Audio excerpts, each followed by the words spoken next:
Cenat said he wants a clothing brand, and that's exactly what I did. I made one for him. I have a lot of dreams to start up my own clothing brand. Having your own brand would be tough. I think like next year or something like that, I want to launch my own clothing brand. Now, I don't want to make just merch. I want to make wearable products. And by default, I gravitated towards the type of brands that he likes and what he wears and, you know, the overall vibe. So let's get to some research.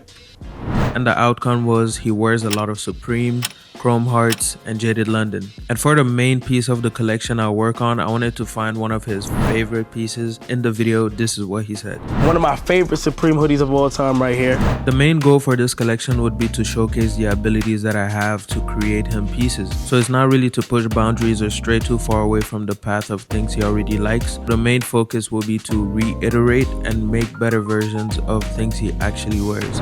So after the deep dive, this is what I came up with. So I'm going to make a special hoodie, 2 hoodies, 2 sweatpants, baggy denim, and we're also going to do an accessory, which is going to be the beanie. And not to forget a clean white tank top, because he always wears a tank top. Let's get to cooking. And that brings me to branding. I just had to think about what he would call a brand if he was to start it. You know, Mafia. Obviously, everything he does is named Mafia. I think he actually had a capsule back in the days where he called it Mafia, so I'm not gonna stray too far away from that. And to make this more legit, I spent $2,000 of my own money with a real chance that he might never see it. For the logo, I thought I would make it a bit grunge, a bit kind of like abstract. So this is what I came up with, and we'll just be using iterations of this for branding. Alright, so now that I finished designing, I ran into another issue. It's not like he's promoting what size he's wearing. What I had to do was basically spend hours watching a whole bunch of footage of him wearing clothes. But yeah, after going through a lot of footage, I just decided to make him from small to medium garments. And depending on the fit, hopefully they fit. This is a shot in the dark, but yeah. Now next up, we're gonna go to the photo shoot to get some content for these pieces. Alright guys, we just got to the studio, so we're going to shoot some content now. But let me show you guys some of the pieces that we got. Obviously, the star of the show is the red hoodie here with the wash. And then you have the 2 sets, the gray and the black set.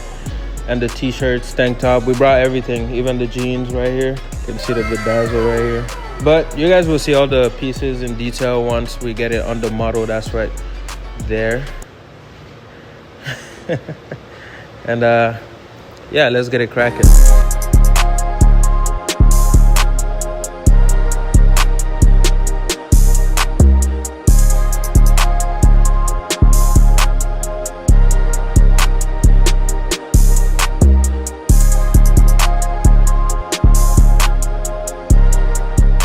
Alright guys, so before we end off, I wanted to talk about kind of the whole process and every piece. Everything turned out kind of way better than I expected. First and foremost, the pieces came out insanely good. I think they really do reflect his own style and things that he actually likes, like better versions of the jaded pants he always wears. And that red hoodie is kind of like the hero piece. I think that's going to perform very well. Will he see it? Will he react to it? I don't know. We'll see. If he does, I'll make another video. And this is something that I'm going to be doing a lot on this channel. So if you liked seeing the process of designing and production and all that, obviously this was a fast video. I want to make longer videos and more in-depth stuff on just how I make garment as a whole. Yeah, the only thing left really is to get it out to him. Will he see it? I have no idea. But you know, the process was fun and I got to learn a lot of stuff during the on the road. It's the friends we made along the way, you know what I mean? What am I yapping? Bye.